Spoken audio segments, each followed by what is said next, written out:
পুষি। ও মিয়াও, কি সুন্দর মিয়াও রে, কি ছোট ছোট হাত, নরম পা, কি সুন্দর দেখছি সেদিক ওদিক। ভালো লাগে রে, ভালো লাগে রে, ভালো লাগে রে। কি তাকাচ্ছিস ওইদিকে?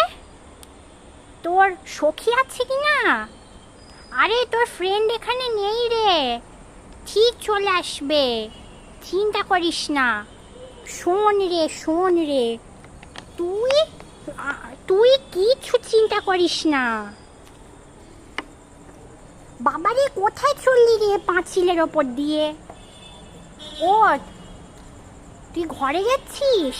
আচ্ছা আচ্ছা, কোনো অসুবিধা নেই রে, দেখবি সব ঠিক হয়ে যাবে। ঘরে গিয়ে একটু বিশ্রাম নে, খাওয়া দাওয়া কর, দেখবি সব ঠিক হয়ে যাবে। আশীর্বাদ করি রে তোকে আমি।